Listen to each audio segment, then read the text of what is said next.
में दिल्ली एमसीडी उपचुनाव का रिजल्ट आज घोषित हो जाएगा। मतगणना का दौर देखने को मिल रहा है। 12 सीटों पर आज आएंगे चुनाव के नतीजे। 51 उम्मीदवारों की किस्मत का आज फैसला हो जाएगा। 30 नवंबर को मतदान की प्रक्रिया देखने को मिली थी। 7:30 बजे मतदान शुरू हुआ था। 30 तारीख को 5:30 बजे तक चला था और आज मतगणना देखने को मिल रही है। नतीजे सामने आ जाएंगे। 12 वार्डों में ये उपचुनाव देखने को मिले थे।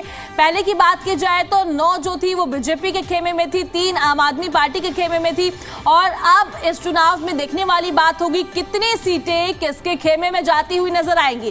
फिलहाल जो मुख्य मुकाबला है वो बीजेपी और आम आदमी पार्टी के बीच में देखने को मिल रहा है। दोनों ही पार्टी अपनी अपनी जीत का दावा करती हुई नजर आ रही है। फिलहाल देखने वाली बात होगी किसकी इन 12 सीटों पर जीत देखने को मिलेगी।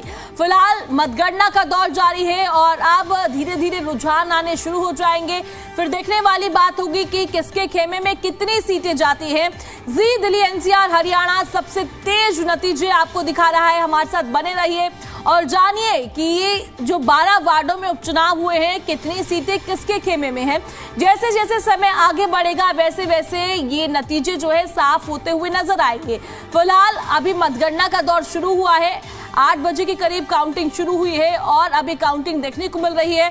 अब सवाल ये है कि जो 12 वार्डों में उपचुनाव हुए हैं इनमें कितनी सीटें बीजेपी लेके जाएगी। क्या जिस तरीके से पिछली बार 9 लेके गई थी इस बार ये सीटें आधी होती हुई नजर आएंगी या फिर 12 की 12 सीटें बीजेपी के खेमे में जाएगी।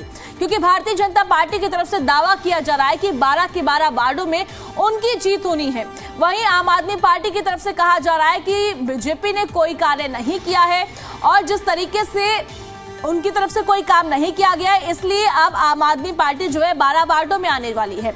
वहीं अब बीजेपी में कॉन्फिडेंट फैक्टर भी देखने को मिल रहा है। बीजेपी की हम बात करें तो केंद्र में बीजेपी है, दिल्ली की सरकार की बात करें तो बीजेपी की सरकार है। अब एमसीडी उपचुनाव देखने को मिल रहे हैं तो इसको लेकर बीजेपी में कॉन्फिडेंट फैक्टर भी देखने को मिल रहा है।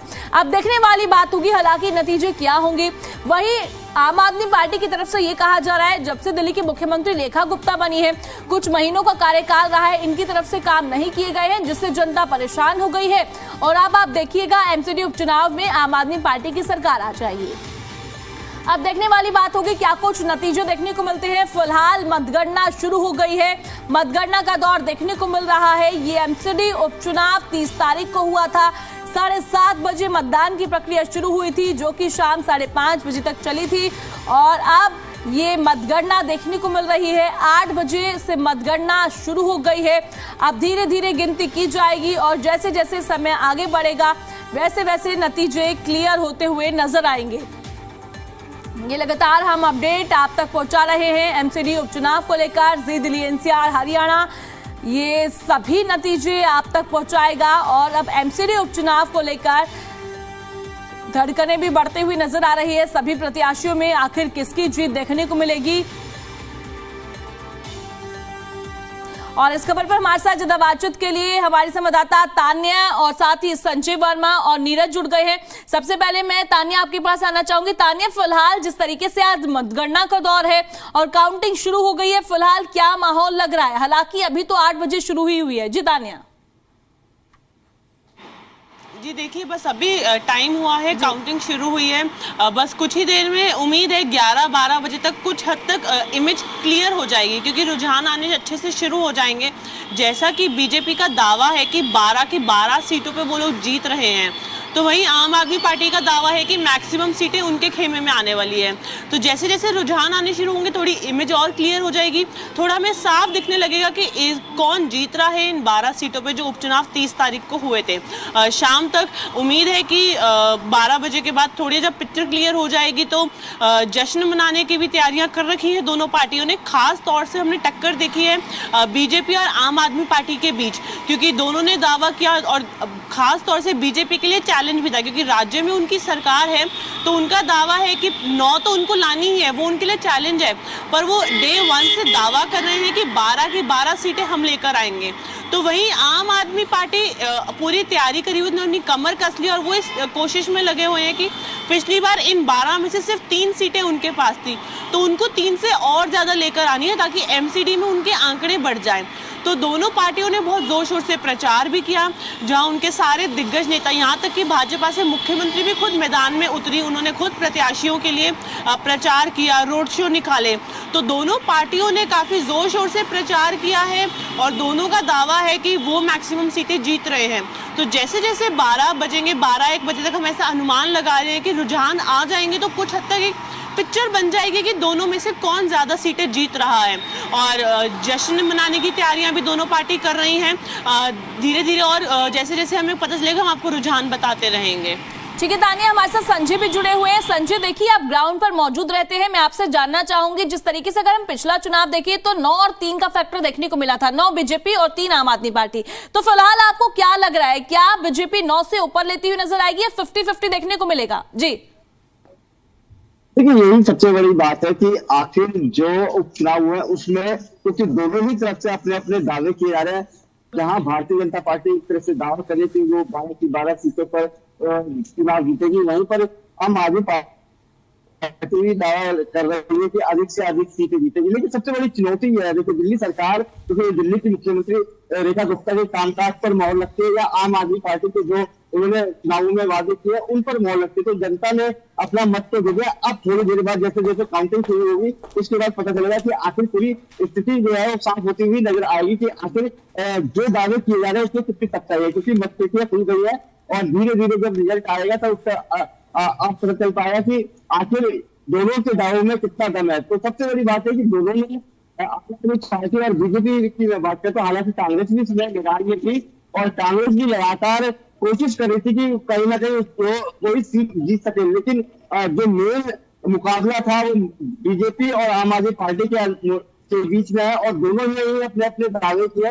अब ऐसे में सबसे बड़ी बात यह होगा कि देखना होगा कि आखिर जब अब मतपेटियां खुल गई है, उसमें जब काउंटिंग शुरू होगी, काउंटिंग शुरू होने के बाद जैसे जैसे रुझान आते जाएंगे तब पता चलेगा कि स्थिति किसके दावों में कितना दम है, क्योंकि एक बड़ी चुनौती बीजेपी के लिए भी है। बीजेपी के ये दावा किया है कि हम 12 की 12 सीटें जीते, और सबसे बड़ी बात है कि क्या मुख्यमंत्री के काम पर मोहर लगी है, क्योंकि जो मुख्यमंत्री का कार्यकाल है वो 8-9 महीने का हो चुका है। ऐसे में ये भी एक बड़ी बात देखने को होगी, अगर क्योंकि बीजेपी के पास पहले ही 9 सीटें यहाँ पर थी और 9 सीटें उनके पास थी और 3 सीटें जो आम आदमी पार्टी के पास थी। तो ऐसे में अब सबसे बड़ी चुनौती बीजेपी और आम आदमी पार्टी में है, क्योंकि उन दोनों के मुकाबला ऐसे में अब देखा जाएगा जैसे जैसे स्थितियां साफ होंगी वैसे ये दावे में कितनी सच्चाई है ये जमीन पर पता लगेगा। लेकिन दोनों ही तरफ से काफी कोशिश की गई है, हालांकि कांग्रेस मैदान में थी लेकिन कांग्रेस का भी ये देखना होगा कि क्या ग्राफ बढ़ता है, तो उनकी परसेंटेज बढ़ती है, वोट परसेंटेज, क्योंकि जो असली लड़ाई है वो आम आदमी पार्टी और बीजेपी के बीच में है। ऐसे में अब देखना यही होगा कि दोनों में से जब काउंटिंग शुरू हो चुकी है और जैसे जैसे स्थिति साफ होगी तो दोनों के दावों में कितनी सच्चाई है। जी ठीक है संजय, हमारे साथ नीरज भी जुड़े हुए हैं। नीरज देखिए, मतगणना का दौर देखने को मिल रहा है, फिलहाल मतगणना शुरू हो गई है, सुरक्षा व्यवस्था के किस तरीके के इंतजाम देखने को मिल रहे हैं? जी देखिए, मैं आपको बता दूं इस समय हम भारत नगर पोलिंग स्टेशन पे है और आप देख सकते हैं सुरक्षा के पूरे पुख्ता इंतजाम यहाँ पर करे हुए हैं। किस तरीके से यहाँ पर पुलिस का जो सख्त पहरा है वो आप देख सकते हैं स्कूल के बाहर यहीं पर ही जो काउंटिंग है वो शुरू हो चुकी है और आप देख सकते हैं किस तरीके से यहाँ पर पूरी पुलिस के पुख्ता इंतजाम किए गए हैं। अगर बात करते हैं पुलिस की तो लगातार यहाँ पर बैरिकेडिंग की गई है, किसी भी अनजान आदमी को या किसी भी विजिटर को यहाँ पर आने की परमिशन नहीं दी जा रही है सिवाय मीडिया के। अगर बात करते हैं डीसीपी की तो अभी नॉर्थ वेस्ट डीसीपी जो है सिकंदर यहाँ पर होके गए हैं, राउंड लेके गए हैं, अंदर स्थिति का जायजा लिया है। और काउंटिंग की अगर बात करते हैं तो काउंटिंग का जो सिलसिला है वो शुरू हो चुका है और अभी कुछ ही देर के अंदर रिजल्ट आने शुरू भी हो जाएंगे। अगर बात करते हैं सुरक्षा की तो पूरे पुख्ता इंतजाम है। जी ठीक है नीरज, हमारे साथ तानिया भी जुड़ी हुई है। तानिया देखिए, जिस तरीके से अभी फिलहाल ग्राउंड पर माहौल देखने को मिल रहा है, बीजेपी और आम आदमी पार्टी के बीच में सीधी टक्कर देखी जा रही है, क्या कांग्रेस का भी कोई अस्तित्व नजर आ रहा है? क्या एक आधी सीटें कांग्रेस के खेमे में भी जाती हुई नजर आएंगी क्या? जी देखिए, जब प्रचार के दिन थे हमने लगातार देखा कि बीजेपी और आम आदमी पार्टी ने बहुत लग के प्रचार किया, दोनों पार्टियों ने बहुत जोर शोर से प्रचार किया, लेकिन इस बीच कांग्रेस की तरफ से कुछ खास कदम उठाते हमें नहीं दिखे वो लोग। कांग्रेस के लिए भी ये चुनाव काफ़ी अहम था क्योंकि पिछली कुछ इलेक्शन से हमने कांग्रेस का परफॉर्मेंस देखा है, तो अपनी रेलेवेंस को बनाए रखने के लिए, अपने आप को यहाँ पे बनाए रखने के लिए उनके लिए भी ये चुनाव काफ़ी अहम था। लेकिन प्रचार के दिनों में हमने कांग्रेस की तरफ से कुछ खास प्रचार या कुछ खास कदम उठते नहीं देखे। तो पर देखना ये होगा, क्योंकि खास तौर से टक्कर हमें बीजेपी और आम आदमी पार्टी के बीच देखने को मिल रही है। अभी वर्तमान में कांग्रेस के सिर्फ 8 पार्षद हैं हाउस में, तो कांग्रेस को मेहनत करनी पड़ेगी कि उनके और आंकड़े बढ़े, पर इस बीच अभी तक हमने कांग्रेस की तरफ से कुछ ठोस कदम उठते नहीं देखे हैं।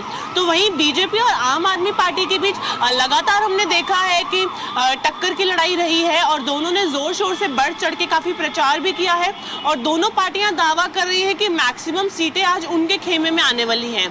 तो लगातार दोनों पार्टियों से हमने प्रचार देखा है। जैसे जैसे रुझान आने शुरू होंगे तब देखना ये होगा कि क्या कांग्रेस इस बीच बाजी मार पाती है या फिर आम आदमी और बीजेपी के बीच ही टक्कर बनी रहेगी।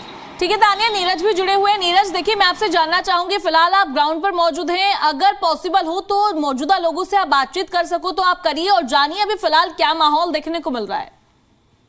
जी देखिए, मैं आपको बता दूं, इस समय हम ग्राउंड पे जरूर मौजूद हैं, मगर अगर भारत नगर पोलिंग स्टेशन की बात करते हैं तो यहाँ पर पुलिस ने 100 मीटर के दूर तक जो बैरिकेडिंग की हुई है। अभी फिलहाल अगर देखते हैं तो सिवाय पुलिस अधिकारियों के कोई भी यहाँ पर मौजूद नहीं है, क्योंकि किस तरीके से पूरा एरिया जो है यहाँ पर पूरा सख्त कर दिया गया है, पूरी कार्रवाई कर दी गई है। हमारे साथ बेशक कुछ जो एक व्यक्ति है वो जरूर मौजूद है जो यहाँ पर इस समय मौजूद है। मैं बात करना चाहूंगा। सर, नाम बताएं अपना। किरणपाल। किरण जी, क्या स्थिति है, क्या लगता है आपको इस तरीके से देखने में? ठीक है, अभी रुझान आ जाएंगे, तस्वीरें साफ हो जाएंगी, अभी तो कुछ भी कहना सही नहीं होगा। जैसा भी है अभी थोड़ी देर में रुझानों से पता चलेगा।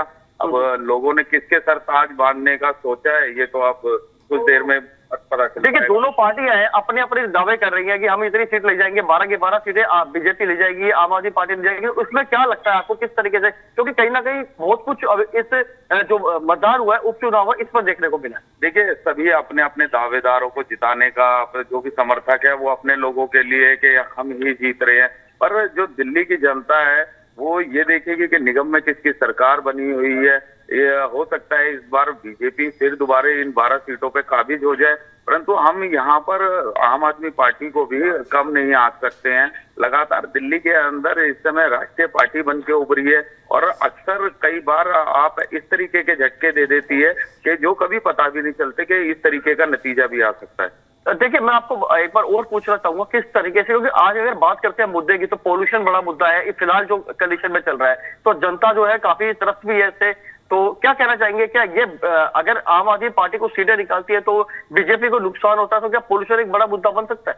देखिए, पॉल्यूशन एक बड़ा मुद्दा तो दिल्ली वासियों के लिए बना ही हुआ है, तो पर जिन 2 सीटों के आज यहाँ पर काउंटिंग हो रही है, यहाँ इन 2 इलाकों में जे क्लस्टर एरिया बहुत बड़ा है। जो पीछे अतिक्रमण रहा है, वहाँ झुग्गी झोपड़ी और लोगों ने अपना बसेरा खोया है, ये एक बड़ा मुद्दा यहाँ देखने को मिलेगा। और ये देखना ये होगा कि यहाँ पर उस मुद्दे को लेकर किसने सबसे अच्छी तरीके से बुनाया है, क्योंकि अशोक विहार की हम बात करें, जहाँ जेलर वाला बाग इलाके में मोदी जी पहुंचे थे, लोगों को उनका आशियाना दिया, फ्लैट बना के दिए। वहीं राहुल गांधी जब रेलवे से कई झुग्गियों को हटाया गया था तो राहुल गांधी पहुंचे थे। देखना होगा, कांग्रेस भी बड़े बढ़ चढ़ के यहाँ पर हिस्सा लिया है। अब देखना ये होगा कि किसकी काट का असर किसको मिलता है। जी ठीक है, हमारे साथ कुछ लोग जरूर जी हमारे साथ तानिया भी जुड़ी हुई है, तानिया से भी बात कर लेते हैं। तानिया देखिए, कहीं ना कहीं बीजेपी में कॉन्फिडेंट फैक्टर देखने को मिल रहा है, क्योंकि हम बात जब केंद्र की करते हैं तो बीजेपी की सरकार है, बात दिल्ली सरकार की करें तो भी बीजेपी की सरकार है, तो जनता में भी कहीं ना कहीं ये चीज देखने को मिलती है। अगर वो बीजेपी को लाते हैं तो उनको फायदा होगा, जैसे कि अभी हमारे संवाददाता भी बातचीत कर रहे थे तो ग्राउंड पर लोग भी यही बात कर रहे हैं। तो फिलहाल क्या लग रहा है, तो कहीं ना कहीं ये कॉन्फिडेंट फैक्टर जो है एमसीडी उपचुनाव में देखने को मिलेगा? देखिए, बिल्कुल बीजेपी कहीं ना कहीं कॉन्फिडेंट है कि ज्यादा से ज्यादा सीटें उनके खेमे में आज आ जाएंगी एमसीडी में भी, लेकिन वहीं बीजेपी के लिए ये एक चैलेंज भी है, क्योंकि देखिए जिन 12 सीटों पे उपचुनाव हुए उसमें 9 सीटें पहले बीजेपी के पास थी, तो बीजेपी के लिए चैलेंज ये है कि उसको वो 9 सीटें तो वापस लानी ही है। साथ में उनका दावा है कि बाकी बची 3 सीटें भी हम लोग जीतेंगे। तो बीजेपी के लिए जहां ये चैलेंज भी है तो वहां पे काफी महत्वपूर्ण भी हो जाता है। और जब राज्य में उनकी सरकार है तो कहीं ना कहीं उनको शायद एक प्लस पॉइंट भी है, क्योंकि जब हम लोग जनता के बीच गए, जितनी हम लोगों ने जनता से बात की जब ग्राउंड पे, तो लोगों का ये कहना है कि हम चाहते हैं हमारे पार्षद वो आए जो सरकार के साथ मिलकर काम कर सके, सरकार और पार्षद के बीच में एक समन्वय रहे, जिससे जो उनकी समस्याएं हैं, जो उनकी दिक्कतें हैं, उनको आगे तक ले जाया जा सके। ताकि उनकी समस्या का समाधान हो सके। क्योंकि लोगों ने हमें बातचीत के दौरान ये भी बताया कि अब जब सरकार भाजपा की है और जब कुछ सीटों पे उनके जो पार्षद है वो दूसरी पार्टी से हैं, आम आदमी पार्टी से या कांग्रेस से, तो समन्वय नहीं बन पाता है और दोनों मिलकर काम नहीं कर पाते हैं। तो इस वजह से उनकी फिर वो चाहे रोड बनाने का काम है या पानी की समस्या है, इंफ्रास्ट्रक्चर को लेकर उनकी समस्याएं हैं उनके एरिया में, उनके वार्ड में, तो बड़े महीनों से उनका कोई समाधान नहीं हो पाया है। तो लोग ये चाहते हैं कि जो भी उनका प्रतिनिधि चुन के आए वो सरकार के साथ मिलके काम कर सके, ताकि जो लोगों की समस्या है, क्योंकि देखिए जनता के मुद्दे क्या हैं, जनता को पानी साफ चाहिए पीने को, वो चाहते हैं कि सड़कें बनी हो जिससे गड्ढे ना हो, उनको झटके ना लगे, और तो ऐसे इंफ्रास्ट्रक्चर पे वो लोग चाहते हैं कि जो उनका प्रतिनिधि आए वो काम करे, और इसीलिए वो चाहते हैं कि जो भी उनका प्रतिनिधि चुन के आए वो सरकार के साथ समन्वय बना के रखे, सरकार के साथ मिलके काम करे, ताकि उनकी जो समस्याएं हैं उनका समाधान हो सके। क्योंकि लगातार लोगों को ये दिक्कत आती है कि बहुत बार सरकार दूसरी पार्टी की है और जो उनका पार्षद है वो दूसरी पार्टी का है, तो आपस में कहीं ना कहीं शायद कुछ क्लैश रहता है या उनकी फाइलें पास नहीं हो पाती हैं, तो इस वजह से जो जनता है वो सफर करती है। तो लोग ये चाहते हैं कि चाहे भाजपा जीते या आम आदमी पार्टी, पर दोनों मिलके काम करें, ताकि जो दिल्ली में जो इश्यूज हैं, जो लेगेसी इश्यूज काफी है दिल्ली में, वो सब सॉल्व हो सके। जी बिल्कुल तानिया, हमारे साथ विजय भी जुड़े हुए हैं। विजय देखिए, सबसे पहले तो आप ये बताइए आप कौन से वार्ड पर मौजूद है और यहाँ पर सुरक्षा व्यवस्था के किस तरीके से इंतजाम किए गए हैं? जी मैं अगर बात करूं साउथ दिल्ली के वार्ड 163 और वार्ड 164 की, तो सबसे बड़ी बात है यहाँ भी सुरक्षा इंतजाम है वो काफी मुस्तैद हैं। दिल्ली पुलिस के साउथ डिस्ट्रिक्ट लगता है और डीएम के भी, और हर तरीके से उन्होंने काफी मुस्तैदी दिखा रखी है। और अगर मैं बात करूं कैंडिडेट्स को लेके या यहाँ के प्रत्याशियों को लेके, उपचुनाव को लेके लगातार जिस तरीके से उन्होंने मेहनत करी है चुनाव के अंदर, मैं आपको बता दूं अगर वार्ड 163 की बात करें तो अगर देखा जाए समीकरण, तो यहाँ पे कांग्रेस की जो प्रत्याशी है उनका समीकरण दिख रहा है, या फिर अगर दूसरी अगर बात करें सुरभजीत गौतम है बीजेपी से, उनका समीकरण दिख रहा है। क्योंकि जिस तरीके से कंपेनिंग हुई है और रेखा गुप्ता भी ग्राउंड जीरो पर आकर उन्होंने कंपेनिंग करी है अपने कैंडिडेट्स के लिए। और अगर मैं बात करूं वार्ड 164 की, और कहीं ना कहीं अगर वार्ड 164 में अगर देखा जाए जो कैंडिडेट थी, जो बीजेपी से जो कैंडिडेट है वो कहीं ना कहीं कमजोर दिखाई दे रही है। जो कांग्रेस के जो प्रत्याशी है विक्रम, वो कहीं ना कहीं उनको सपोर्ट है, क्योंकि लोकल वो कांग्रेस का गढ़ रहा है अम्बेडकर नगर में, आपको बता दूं। वहीं दूसरे अगर हम बात करें कैंडिडेट्स की आम आदमी पार्टी के, तो जो कैंडिडेट्स हैं वो आम आदमी का अभी इस टाइम एमएलए भी उनका आम आदमी पार्टी का ही है, और उनका ये गढ़ है अम्बेडकर नगर। जी बिल्कुल विजय, अब देखने वाली बात होगी कैसे क्या रहता है, क्योंकि मतगणना शुरू हो गई है। ठीक है तानिया, विजय, संजय और नीरज, आप हमारे साथ जुड़े और आपने तमाम जानकारी दी, उसके लिए बहुत बहुत शुक्रिया।